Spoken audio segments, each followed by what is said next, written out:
Kita memohon pimpinan Tuhan. Satu orang pimpin.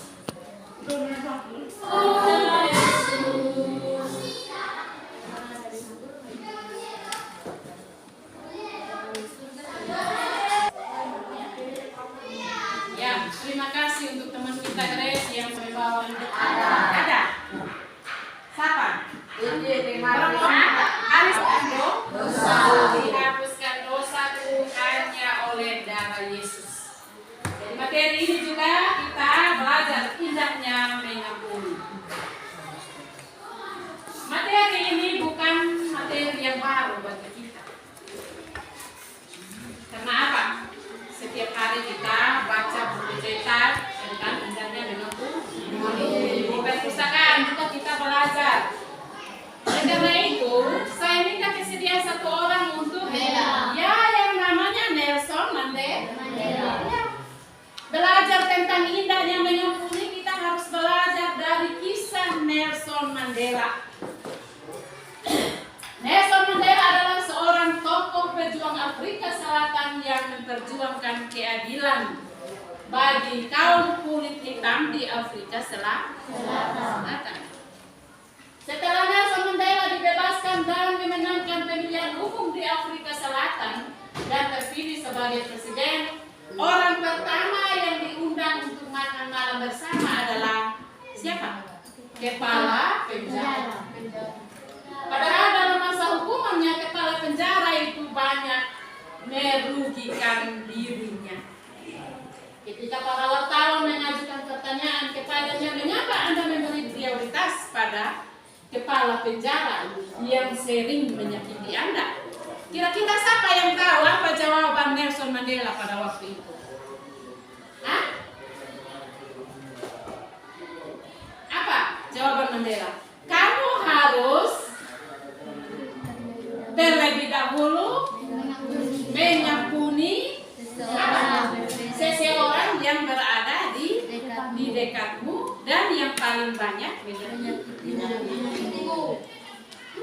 Nelson Mandela bilang kamu harus bisa mengampuni orang lain yang selalu ada di dekatmu dan yang paling banyak menyakitimu. Ingat kata-kata itu. Orang yang selalu ada di dekat kita dan yang paling banyak menyakiti kita, itulah yang harus kita ampuni. Jangan terbalik. Jangan sampai bilang, oh dia yang paling banyak menyakiti saya, dia ada di dekat-dekat sini, tumbuk satu kali, pukul satu kali, habis puas.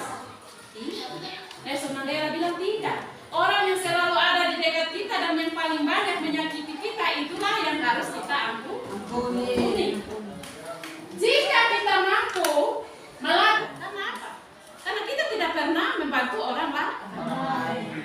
Jangan heran ketika sikap dan perbuatan sehariannya kita tidak pernah menolong orang lain. Ketika kita mengalami musibah atau masalah, pasti orang lain juga akan menolong kita. Betul tidak? Oleh karena itu kita harus saling menolong satu dengan yang lain. Jangan membeda-bedakan orang lain. Ya sama tadi dengan indahnya mengampuni. Jangan simpan dendam yang terlalu banyak. Jangan marah sampai matahari terbenam. Marahnya marah sudah, ampuni dia sudah. Jangan bawa sampai besok lagi. Betul toh? Ya. Baik. Selain kisah Nelson Mandela, kita juga belajar tentang kisah tentang Yusuf dan saudara-saudaranya. Yusuf adalah anak dari bapak Yakub dan ibunya bernama Rahel. Yusuf dia mempunyai berapa orang saudara? 11 orang saudara. Di dalam sebuah keluarga, orang yang selalu disayangi atau selalu dimanja oleh bapaknya adalah Yusuf. Dari 11 orang saudara, Yusuf yang dimanja.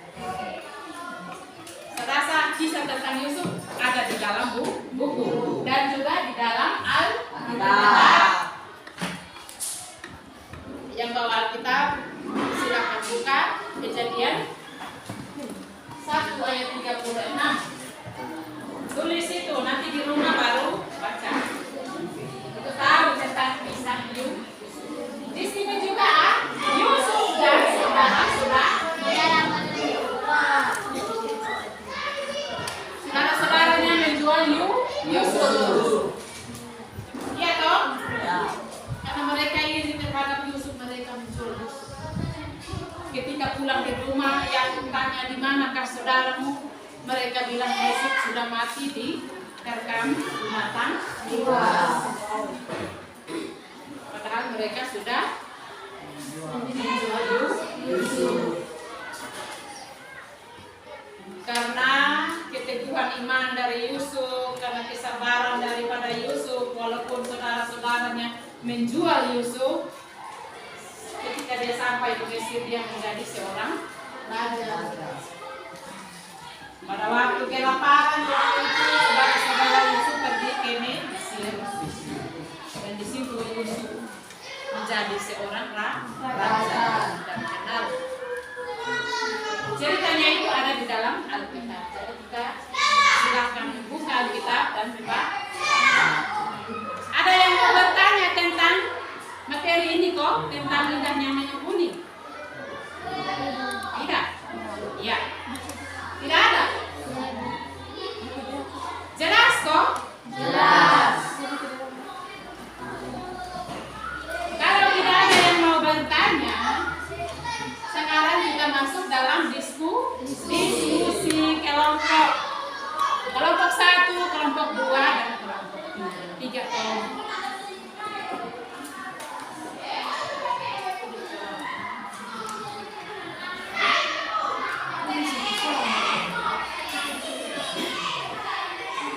Kerjakan tugas diskusi yaitu tentang tuliskan pengalaman kamu tentang mengampuni dan diampuni.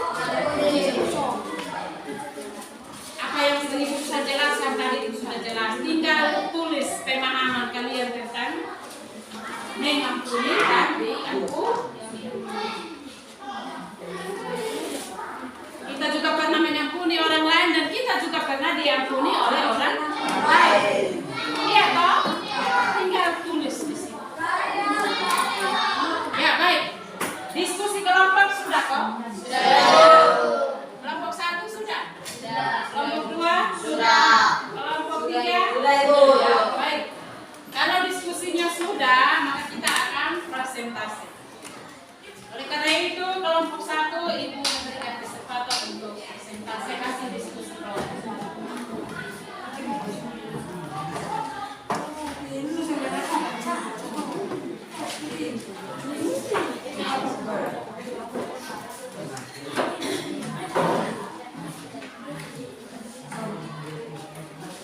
Ya, kelompok 2 dan kelompok 3 ingat. Baik, terima kasih atas kesempatan.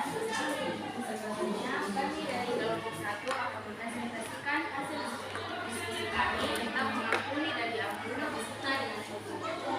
Arti dari mengampuni adalah kita memaafkan seseorang dari kesalahannya yang dilakukan dan tidak mengungkit kesalahan itu lagi. Contohnya adalah kita memaafkan orang lain, dan diampuni adalah ketika kita berbuat salah kepada orang lain akan dihukum. Contohnya kita menerima ampun dari orang lain. Ya. Kelompok 1 sudah mempresentasikan hasil diskusi beserta dengan contohnya. Mengampuni adalah memaafkan kesalahan orang lain dan tidak mengungkit kesalahan itu lagi. Contohnya, ketika kita berbuat salah kepada orang lain, kita harus mengampuni orang tersebut. Itu dari kelompok 1. Diampuni adalah ketika kita melakukan kesalahan kepada orang lain akan mengampuni kesalahan yang kita perbuat. Itu hasil diskusi dari kelompok 1. Silakan omong di kelompok lain untuk mau. kesempatan untuk kelompok mau bertanya.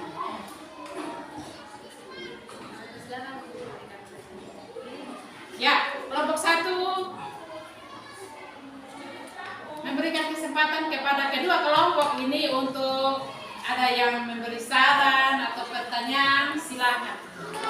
Ada kok? Ya, ada. Ingat. Apa yang harus kita lakukan ketika ada orang yang dendam kepada kita? Ya, dari kelompok 2. Apa yang harus kita lakukan ketika ada orang dendam terhadap kita? Dendam apa ada sebab akibat atau tidak ada sebab akibat? Ada? Tidak ada sebab akibat. Kelompok 2 mau bertanya, apa yang harus kita lakukan ketika ada orang lain menaruh dendam terhadap kita, padahal kita tidak ada pernah buat kesalahan? Apa yang harus kita perbuat? Kalau sebagai orang beriman, kalau ada masalah, tiba-tiba kita bisa menjauh. Ya, dari kelompok 1, kalau ada orang yang marah atau dendam terhadap kita tanpa kita tahu sebab akibat, kita harus sabar dan kita tidak boleh meladeni orang itu karena kita tidak pernah merasa bahwa kita bersalah. Justru kita harus berdoa, memohon pertolongan Tuhan supaya salah. Oh, kalau saya salah, tolong jelaskan. Saya salahnya di mana? Betul tidak? Tapi kita di sini jarang. Tidak tanya lagi salahnya di mana, mulai masalah besar berhukum. Betul tidak? Betul. Jangan, yang terbaik itu adalah tanya. Kenapa saya tahu kok tidak jawab? Ada salah, saya ada salah kok. Kalau saya salah, saya minta maaf kawan. Caranya begitu toh. Terima kasih kepada kelompok yang sudah mendiskusikan hasil diskusi kelompok. Perhatian. Kesimpulannya adalah bahwa kita harus mengaku. Rasul Paulus mengatakan bahwa kita harus mengampuni sebagaimana Allah telah mengampuni kita. Ya, di dalam Efesus 4 ayat 32 itu dikatakan bahwa Rasul Paulus mengatakan kita harus mengampuni sebagaimana Allah telah mengampuni kita. Kita bisa baca dalam Efesus 4 ayat 32. Ya, baik anak-anak. Sebelum kita mengakhiri kegiatan pembelajaran kita pada hari ini,